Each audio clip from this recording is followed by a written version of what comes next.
mungkinkah Sunni dan Syiah bersatu? Yang menjawab ini Syekh Yusuf Al-Qaradawi. Maka dibuatlah yang disebut dengan at-taqrib bainal madzahib.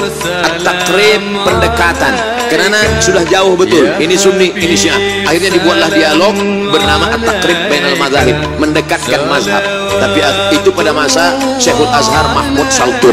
Berlanjutlah kepada Syekh Yusuf Qaradawi. Kata Syekh Yusuf Al-Qaradawi, akhirnya saya tak sanggup. Kenapa? Mereka mengajak takrib bainal madzahib, tapi sebenarnya mereka sedang melakukan tasyyi'us sunnah, mensyiahkan ahli sunnah. Di mana letak perbezaan kita dengan mereka? 5. Yang pertama, mereka berkata selepas Nabi SAW meninggal, dunia ini dipimpin oleh Sayyidina Ali. Ali meninggal dipimpin oleh Sayyidina Al-Hasan. Hasan meninggal dipimpin oleh Sayyidina Al-Husain. Husain meninggal dipimpin oleh Ali Zainal Abidin. Ali Zainal Abidin meninggal dipimpin oleh Muhammad Al-Baqir. Muhammad Al-Baqir meninggal dipimpin oleh Ja'far Shadiq. Ja'far Shadiq meninggal oleh Musa Al-Kazim. Musa Al-Kazim meninggal oleh, terus sampai ke bawah, imam yang 12. Imam yang ke-12 sedang bersembunyi sekarang, belum keluar. Sementara imam 12 ini belum keluar, dunia dipimpin oleh wilayatul faqih yang sekarang dipimpin oleh Khamenei. Siapa yang tidak mengakui ini maka kafir. Itulah yang menyebabkan dia keluar daripada Ahlus Sunnah, karena Ahlus Sunnah tidak boleh takfir, mengkafirkan orang, sedangkan dia mengkafirkan kita. 2. Selepas Nabi SAW meninggal dunia, maka ada wasiat kepada Sayyidina Ali. Maka orang yang mengambil wasiat, membatalkan wasiat, itu berarti kafir. Abu Bakar dan Umar kafir. Makanya ada doa laknat sonamai Quraisy. Selepas sholat subuh mereka laknat, Allahumma la'an sonamai Quraisy. Siapa yang dimaksud dengan sonamai Quraisy? Abu Bakar Siddiq dan Umar Ibnul Khattab. Wa ma Muhammadun illa Rasul. Muhammad itu seorang Rasul SAW. Qad khalas min qablihi Rasul. Sebelum-sebelumnya Rasul sudah meninggal. Afa immata, kalau dia mati meninggal dunia, au qutila, atau dia dibunuh. Apa kata mereka dalam tafsirnya? Qutila, Muhammad SAW mati dibunuh. Siapa yang membunuhnya?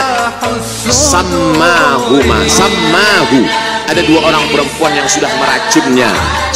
Sejahat-jahat perempuan adalah mereka berdua, sejahat-jahat lelaki adalah bapaknya. Siapakah 2 perempuan itu? Aisyah paling jahat, bapak Aisyah Abu Bakar.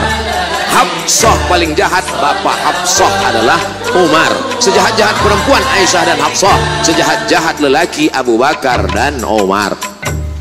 3. Sahabat Nabi yang beriman hanya Mu'az, hanya Abu Dzar Al-Ghifari, Salman Al-Farisi, Miqdad bin Aswad. Selain daripada itu, sahabat itu kafir murtad. Sedangkan kita Ahlus Sunnah berkata as-sahabah udul. Abu Bakar Siddiq radhiyallahu an, Umar bin Khattab radhiyallahu an, Ali bin Abi Thalib radhiyallahu an. Sedangkan mereka mengatakan la'natullah alaih. Yang keempat, mereka berkata bahwa ada namanya taqiyah. Kalau kebetulan yang hadir ini ramai adalah Ahlus Sunnah wal Jamaah, maka ketika dia ditanya, engkau Syiah apa Sunnah? Dia akan berkata, ana Sunni. Sebab yang banyak ini Sunnah. Tapi kalau yang di sini yang datang adalah Syiah, ditanya, awak Sunni apa Syiah? Ana Syi'i. Ini namanya taqiyah. Kalau yang kebetulan datang 50-50, 50 Sunnah, awak apa? Ana Susi. Sunni taqiyah. Dalam Islam tak ada taqiyah. Sedangkan mereka mengatakan at-taqiyah minad din. Taqiyah ini minad din. Siapa yang tidak bertaqiyah maka dia tidak beragama. Tidak beragama Syiah maksudnya. Yang kelima, mereka memahamkan ada akidah mereka disebut dengan mut'ah. Hari ini mut'ah luar biasa. Berapa banyak orang terkena penyakit. Seorang dokter medikal di Bandung, dia buat dalam buku, dia tulis buku itu.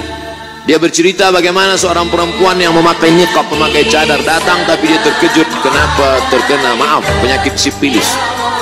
Kenapa terkena sipilis? Rupanya ikut jamaah.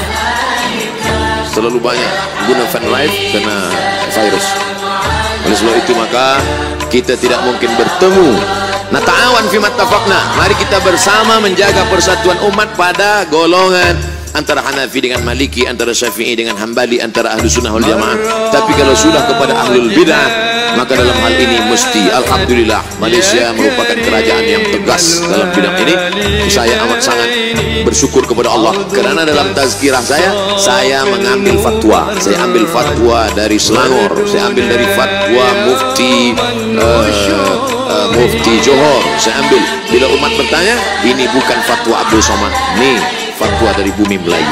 Kenapa? Karena umat ini akan dijaga oleh ulama. Kalau ulama diam dalam masalah ini, maka habislah, umat akan diterkam oleh serigala-serigala.